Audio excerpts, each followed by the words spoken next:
Welkom bij Extra, de wekelijkse podcast van het Belang van Limburg met Cato Poelmans. Limburgse schapenhouders weten al langer dat hun dieren een makkelijke prooi kunnen zijn voor de wolf. Maar de laatste weken heeft de wolf het ook gemunt op ander vee. Er werden al 10 ponies en 3 geiten gedood en dat doet de emoties hoog oplaaien. Het leidde zelfs tot een wolvenoverleg. Maar kunnen we eigenlijk iets doen aan de vraatzuchtige wolf?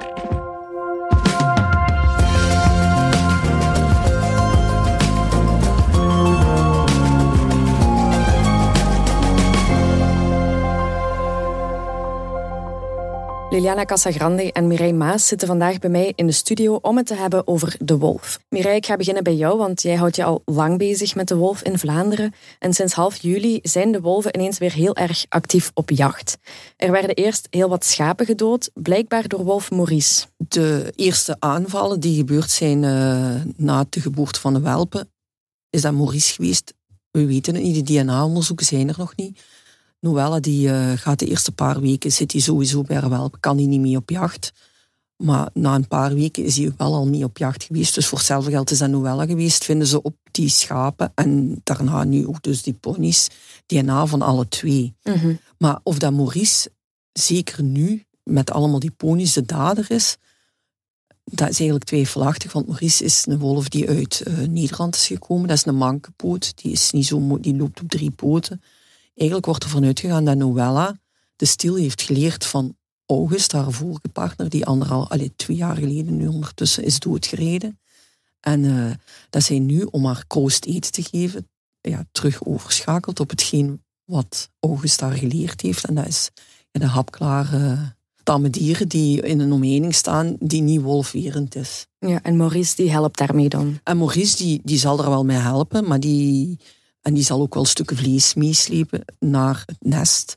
Maar eigenlijk gaan kenners ervan uit dat Noëlla degene is die weet hoe het moet om ponies en schapen en andere tamme huisdieren. Dat zij het eigenlijk van August heeft geleerd. Want zo vanaf het begin dat Maurice hier was. Maurice is de nieuwe partner van Noëlla, die eigenlijk 1,5 jaar geleden, net na de paartijd, naar hier is gekomen. Dus vorig jaar zijn er geen welpen geweest. Zijn er ook quasi geen aanvallen geweest op klein vee hier in Limburg. Maar dit jaar hebben die in mei, of eind april, begin mei, hebben die welpen gekregen. En die hebben nu grote honger. Die zijn ongeveer nu zo groot als een uitkluitgewassen Duitse herdershond. Ja, dus nu gaan eigenlijk, als ik het goed begrijp, Maurice en Noëlla dan samen op jacht. Om een kroost eten te geven. En die hebben heel veel honger, want die moeten nog die moeten nog eten. En dan is het eenvoudiger om iets tam te nemen dat niet beschermd is dan...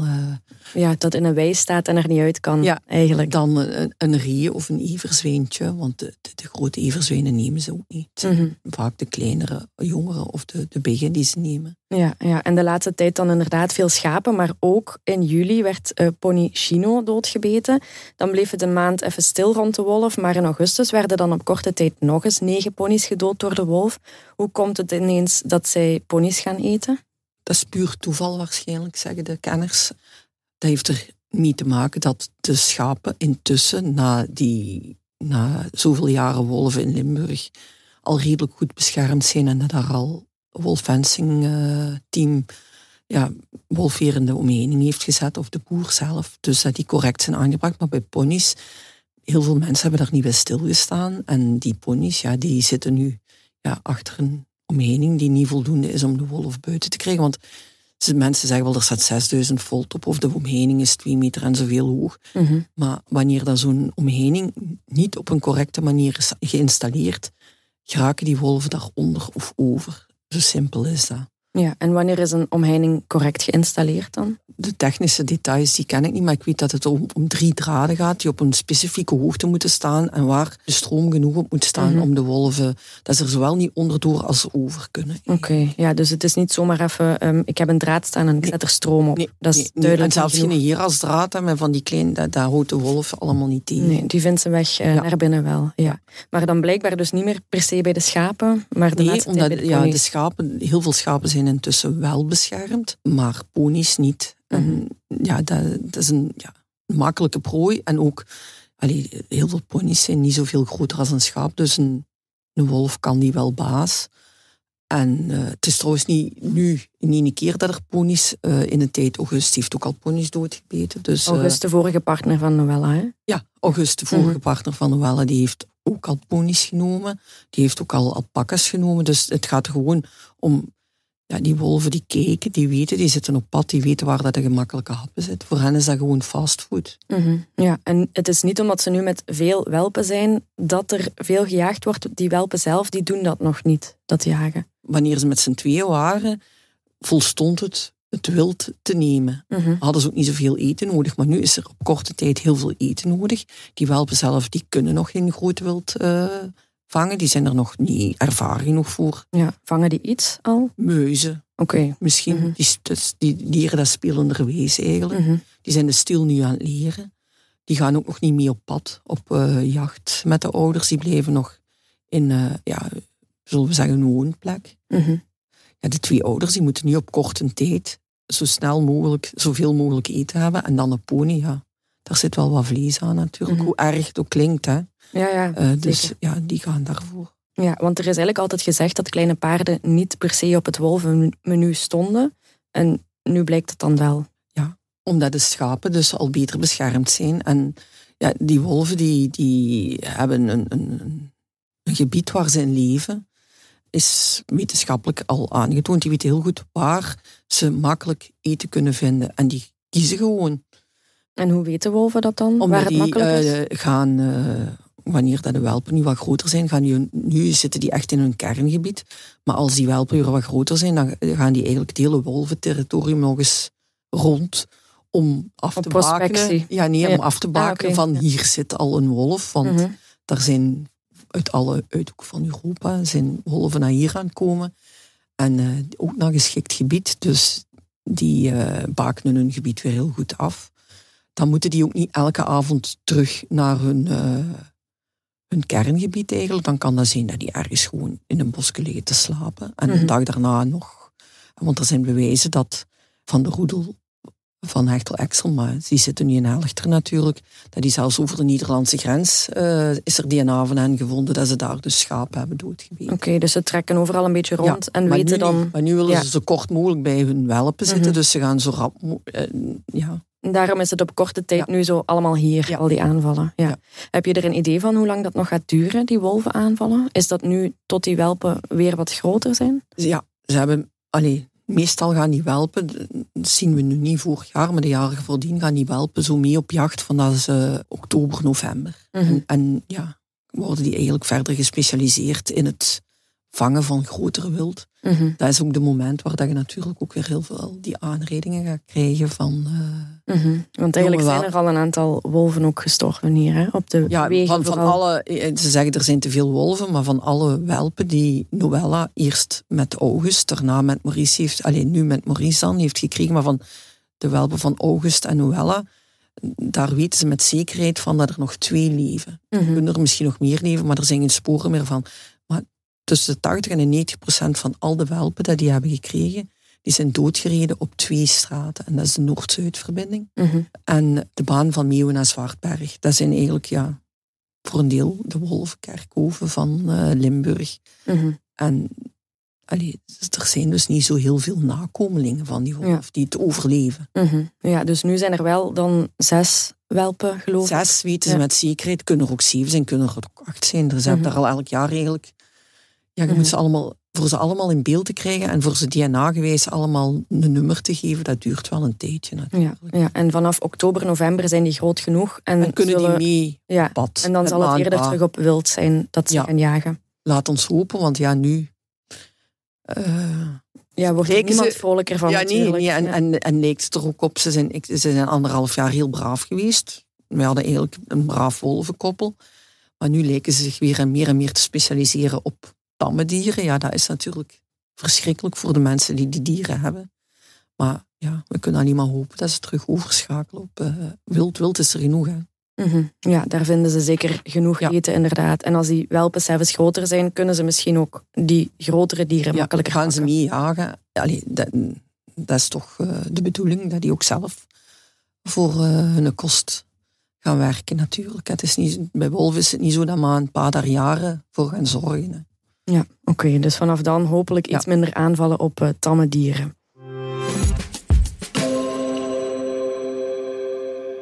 De voorbije weken stel je heel goed vast dat er toch wel heel wat emotie mee gepaard gaat met al die wolvenaanvallen. Al die burgemeesters die bevestigen dat ook. Ze worden ook door aangesproken door hun inwoners, veehouders, ook mensen met hobbydieren.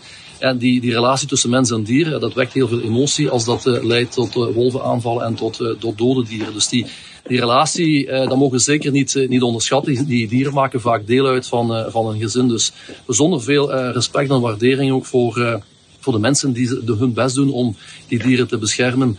En dat is hier zeker ook vandaag onderstreept.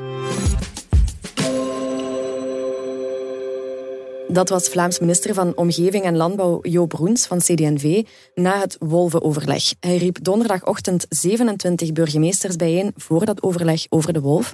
Wat is eigenlijk het plan van Broens, Liliana? Wel, Vlaanderen zal proberen om de beschermingsstatus van de wolf te verlagen. Dat kan sinds, denk mei van dit jaar. Mm-hmm. Dus Europa heeft gezegd dat de status verlaagd kan worden van strikt beschermd naar beschermd. Ja, kan worden. Dat hebben wij dan nog niet gedaan, denk ik. Nee, dat hebben wij nog niet gedaan. En dat zal ook niet zo eenvoudig zijn. En in de praktijk zal er eigenlijk ook niet veel veranderen. Maar om die status te veranderen, moet je dat natuurlijk ook wel wetenschappelijk onderbouwen. Moet je een onderzoek doen. En moet je ook wel aantonen dat je eigenlijk, waar het op neerkomt, te veel wolven hebt. Mm-hmm. Maar wij hebben eigenlijk nog maar, zoals ik het begrepen heb, 1 roedel in Vlaanderen. Dus de kans dat die status verlaagd wordt, is toch volgens Hendrik Schoukes van de Universiteit Gent 0. Ja, inderdaad. Dat weet jij misschien, Mireille, hoeveel wolven dat we precies hebben hier in Limburg? Ja, je hebt dus de roedel hechtel-exel, zoals ze die noemen. Maar die zitten nu eigenlijk in Houthalen op het dus dat is Maurice, Noëlla en de welpen dan? Ja, Maurice, Noëlla en de welpen. Dat gaat over 2 volwassen wolven en minstens 6 welpen. Maar dat kunnen er ook 7 of 8 zijn. Dat is nog een beetje onduidelijk. En dan heb je in de zomer is bekendgemaakt dat er ook 1 solitaire wolf zit in het Nationaal Park Bosland. Mm-hmm. Vandaag is bekendgemaakt dat er ook 1 solitaire wolf zit in het Nationaal Park Hoge Kempen. Dat zijn 2 wolven die hier een 3-tal maanden zitten. Of dat blijvers zijn, dat weten ze nog niet. Maar ze zitten hier in ieder geval nog altijd. Mm-hmm. Of die slachtoffers hebben gemaakt, weten we ook nog niet. Want daar is nog geen DNA-onderzoek geweest. Er zijn aanvallen geweest in het Pelt. En er zijn ook aanvallen geweest in As bijvoorbeeld. Maar of dat nu het werk is van die solitaire wolven of van het wolvenkoppel, dat moet nog allemaal uit onderzoek blijken. En dan heb je nog 1 wolf in de Antwerpse Kempen zitten. Dat is Emma. Dat is eigenlijk een vrouwtje, ook een Limburgse wolf, want die is geboren. Dat is 1 van de welpen van een paar jaar geleden van August en Noëlla. Ja. Die zit daar al heel lang alleen. Daar is nog altijd geen mannetje op afgekomen. Dus. Mm-hmm. Ja, oké. Dus er zijn wel wat wolven, maar of dat te veel is, dat moet dan misschien nog blijken. Liliana, wordt daar onderzoek naar gedaan? Ja, daar moet een onderzoek voor opgestart worden om te zien. Dus van Europa moeten wij de wolvenpopulatie in stand houden. Mm-hmm. We moeten daarvoor zorgen. We moeten zorgen dat die robuust is. En met 1 wolvenroedel, wat ik ervan begrijp, is dat in elk geval veel te weinig.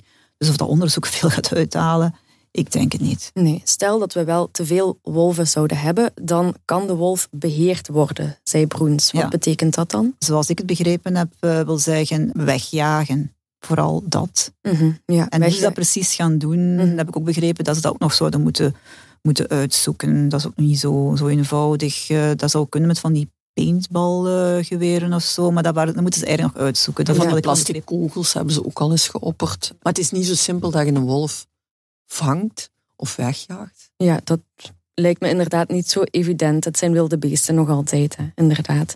Er is ook zoiets als het wolvenprotocol. Dat wil Broens verfijnen. Wat betekent dat dan? Hij wil het vooral aanscherpen. Blijkbaar zijn niet alle definities even helder. Er zijn er een aantal dingen vaag en gaan ze dat herbekijken. Ja, en wat houdt het nu in, het wolvenprotocol? Nu houdt het toch ook al in dat als een wolf echt agressief is, zeker naar mensen toe, dat die eigenlijk gewoon gedood mag worden. Oké, dat staat er eigenlijk al in. Dat staat er op dit moment. Ja. Oké, dus het kan wel, maar alleen bij een probleemwolf dan? Ja.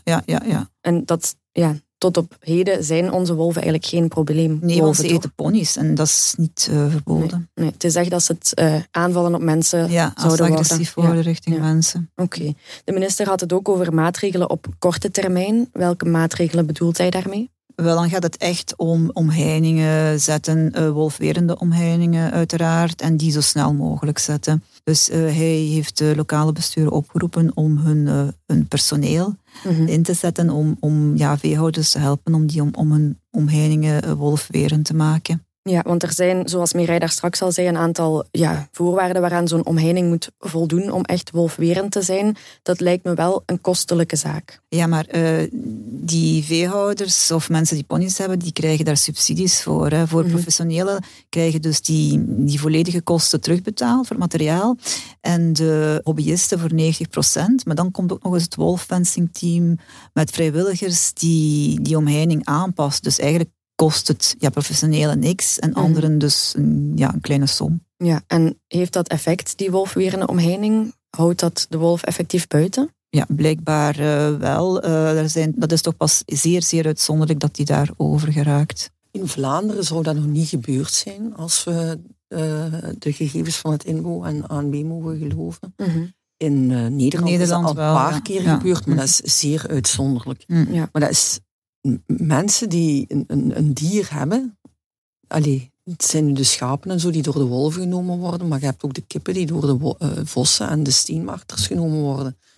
Je hebt een dier, je moet dat eigenlijk een beetje beschermen. Ja, kippen moet je ook op stok zetten. Kippen moet je tegenwoordig ook in een kippenhok zetten met een elektronisch poortluikje om ervoor te zorgen dat die steenmarter of die vos die neemt natuurlijk. Ja, dus eigenlijk is hetzelfde principe voor de wolf dan.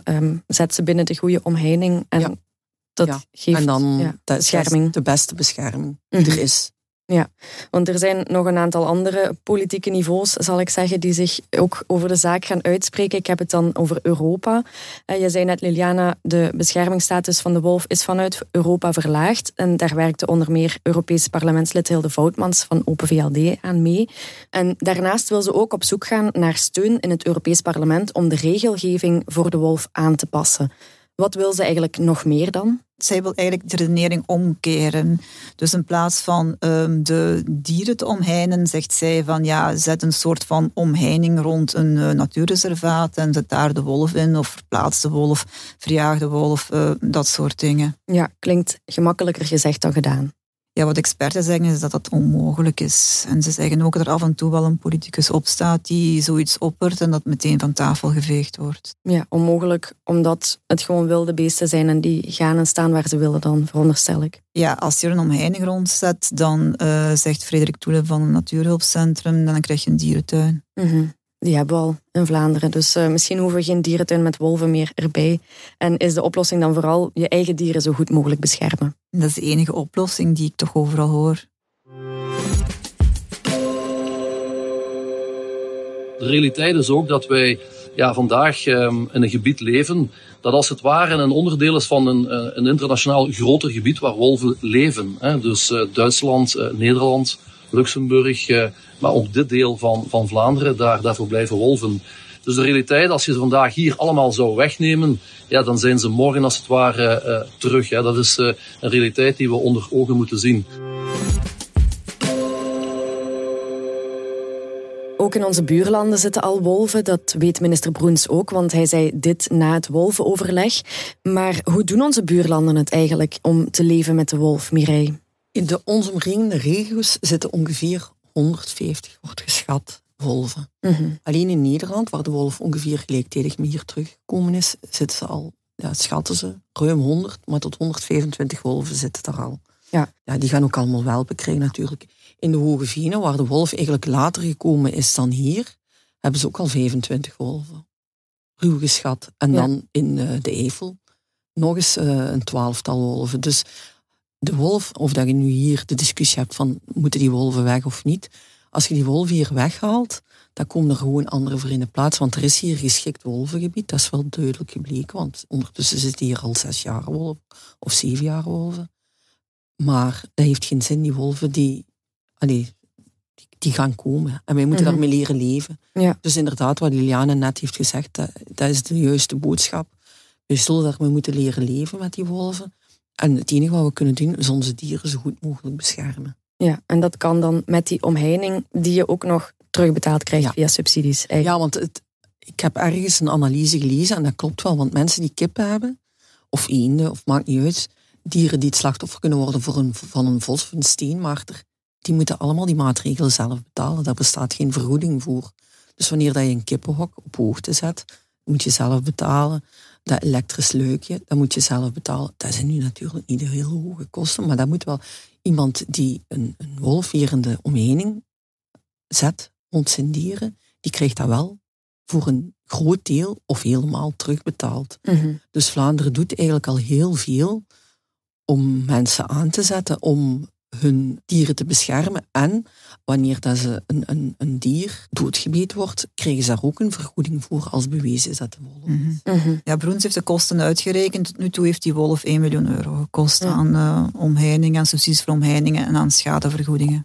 En is dat veel? Hebben al veel mensen dan ook effectief die omheiningen laten zetten? De wolf vorig jaar stond hij zelfs nog niet in de top 3 van de wilde dieren die het meeste schade aanrichten in Vlaanderen.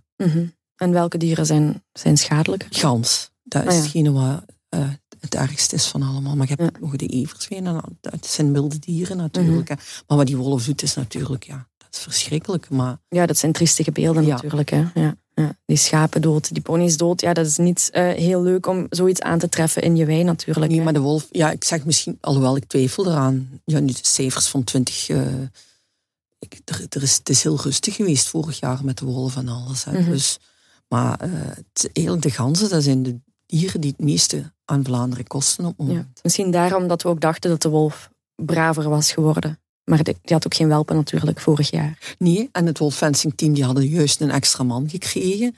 Maar die hadden op een bepaald moment bijna geen aanvragen meer. Maar ja, nu natuurlijk wel is de wachtlijst. Ja. Nu moeten ze 4 weken wachten. En dat proberen ze nu te beperken tot in te korten door arbeiders van gemeenten en zo in te zetten. Ja, dus eigenlijk is de belangrijkste boodschap, wacht niet tot er weer zo'n hoop aanvallen zijn, maar zorg dat je wei in orde is. Het had al lang kunnen gebeurd zijn. Ja, oké. Dus de mensen die het al gedaan hebben, hoeven misschien wat minder te vrezen, hopelijk, voor hun dieren. En de anderen, die kunnen dus nu een beroep doen, blijkbaar ook op de lokale besturen, op het gemeentepersoneel. Om die oproep is er gebeurd. En nu weet ik niet of die dat allemaal die dat allemaal meteen gaan doen.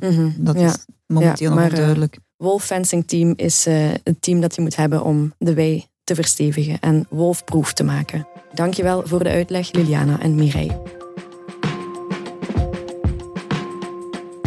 Dit was Extra, de wekelijkse podcast van het Belang van Limburg.